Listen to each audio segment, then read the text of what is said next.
I grew up in a normal household except for having divorced parents. My dad was an alcoholic and very inconsistent with his visitations. Because of that, my brother and I experienced a lot of heartache. It wasn't unusual for us to wait by the door, looking out the window with our bags packed, and him ending up being a no-show, a few hours late, or worse, showing up drunk, and my mom refusing to let us go with him. My brother and I cried a lot of tears. Aside from that, I had a pretty good upbringing. I did fairly well in school and played in sports, including volleyball, softball, cheerleading, and I was even elected to be on the homecoming court. However, teenage hormones caused me some grief and assisted me in making some irrational decisions. At the age of 16, I went against my mother's wishes and I decided to leave home to move in with my dad. He had finally gotten himself a place to live and he was ready for my brother and I to come move in with him. Moving 3 hours away from home and my mother was one of the worst decisions I had ever made. At that time, my dad was the worst influence in my life, as he was still an alcoholic, and unbeknownst to me, he was using cocaine. It wasn't long before I was drinking and using cocaine with him. In the new high school that I attended, I was quickly befriended by the wrong crowd. I had changed so much in a short period of time. I was drinking and driving, getting into fights, wrecking my dad's vehicles, and my grades started failing. When my mom caught wind of my erratic behaviors and the decline in my academics, I was forced into the court system, put on juvenile probation, and had to complete a mini boot camp that aimed to get teens back on track. After barely graduating high school at the bottom of my class, I started smoking dope and popping pain pills.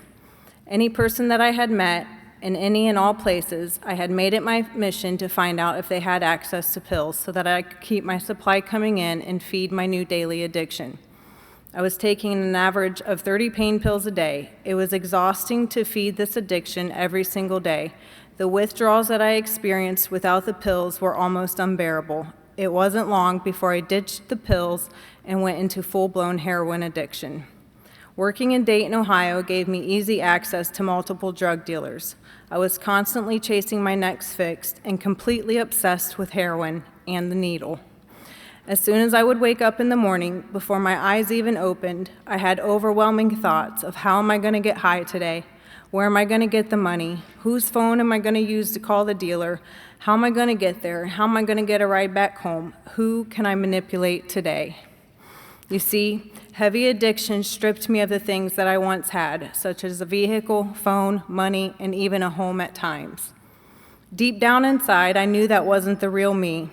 I knew that I had always envisioned better for my life. I did not want to spend my life chasing drugs. It took every ounce of energy I had to keep chasing the next fix, but detoxing was even worse. I experienced my share of overdoses and woke up on many bathroom floors after shooting up. I was certainly playing Russian roulette with my life as my doses of heroin increased more and more. I eventually got to a point before I would shoot up, I would whisper a prayer. God, please don't let me die. And if I die, please don't let me go to hell. You see, I did grow up going to church, and I did have a faithful mother praying and crying out to God for me on my behalf.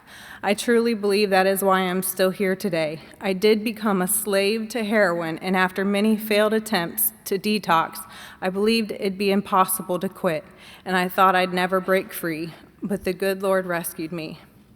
After a few trips to jail and different rehab centers, I was facing prison time, mainly because I was unable to provide clean drug screens for my counselors and probation officers. In the end, my probation officer didn't hesitate to handcuff me and call for the sheriff to come escort me to CCNO while he stayed behind to fill out my paperwork that would send me to prison. My mom pleaded with him to give me one more chance and let me go back into a rehabilitation center. I was 21 years old when I entered my last rehab in January of 2009. I stayed 7 long months because the counselor saw potential in me and seen that I was making positive changes. While there, a family friend and a grandmother who was like a mentor began picking me up for passes. She counseled me on many things, as she happens to be a very wise woman. She taught me about the Bible, took me to church, and most importantly, took the time to pray with me and for me. I valued our time together and very much looked forward to it. I met Scott, my now husband, at the NA and AA meetings. Although things between us moved rather quickly, I believe it was for the best. I got pregnant with my first child soon after graduating rehab. After that, I knew for certain that I never wanted to go back to my old life. I had always wanted to be a mother someday, and in fact, it was one of my greatest hopes. And there was no part of me that wanted to be a mom who parties, drinks and drives, or who uses drugs. I believe God gave me my children to help save my life. After getting married, Scott and I bought a lovely home and had a few more children, 5 in total. I enjoyed being a stay-at-home mother and taking on the responsibilities of my motherly duties. My husband went to work every day and provided for the family. Even though I enjoyed being a stay-at-home mother, I always thought I might go back to school someday and have my own career. In 2020, my husband was diagnosed with bladder cancer. That cancer word was quite the surprise, but we thought it would pretty much be taken care of after surgery and some treatments at the Cleveland Clinic. After many hospital stays and different treatment plans, and then the cancer progressing to stage 4, we realized that Scott wouldn't be getting back to work anytime soon. I decided that it was time for me to step up and do something. I called Northwest State Community College to find out what the steps were to become a licensed real estate agent. The financial aid department helped me apply not only for financial aid, but also encouraged me to apply for a scholarship, something I knew nothing about. I accepted the financial aid and scholarship money with gratitude, and some of the first things that I purchased were a laptop and a printer, both of which have come in quite handy. I was 36 years old when I started taking my classes, and after barely graduating high school and all those years in between, to say I struggled getting back into it is an understatement. I found it incredibly difficult to dive back into homework. I felt totally overwhelmed because I had a house full of energetic kids and unending housework that always needed tending to. But I have learned to pretty much lock myself away and focus on my homework. Sometimes pull my hair out and maybe even cry a little too in my bedroom.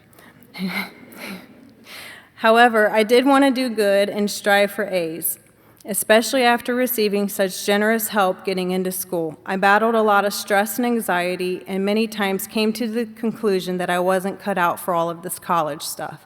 I struggled especially with each new class. At the beginning of a new course, I would feel those strong feelings of anxiety and doubt come upon me. Thank goodness for my academic advisor who always was so responsive to my emails and requests for advice or direction. She offered me solutions and advised that I take advantage of the free tutoring. Then I would think to myself, I've already made it this far and done all of these things, and what about all those people who have helped me along the way? I need to just keep going and take it one day at a time. After finishing my real estate courses last June, I was finally able to take my state and regional exams and get my real estate license. It wasn't long before I started recognizing that God was again answering my prayers that I have always prayed, prayers for divine connections. I would ask Him to connect me to the right people, places, and things, and to disconnect me from all the wrong connections. He was putting me in the right places at the right times with the right people.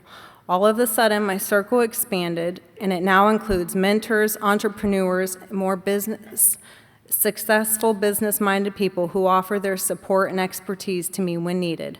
I'm still enrolled in a business communication course and have one more accounting class to complete before I earn my business certificate.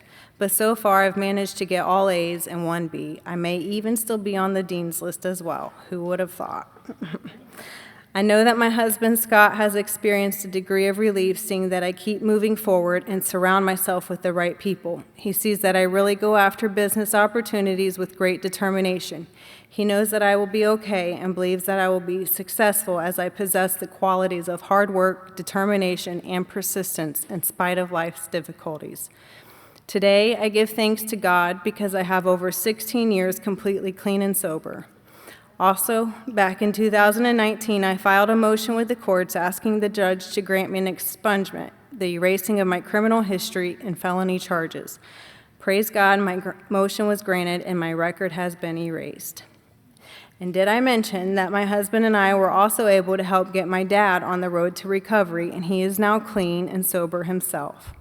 It is so good to see my dad walking in freedom, reading his Bible, and going to church. My brother is also right there with him. God is still in the miracle-working business, I can tell you that much. I am blessed to be a sober wife of mother to 5 children, and now thanks also to Northwest State and the generous donors, I am proudly working as a realtor for Fry & Sons and will soon be obtaining my business certification.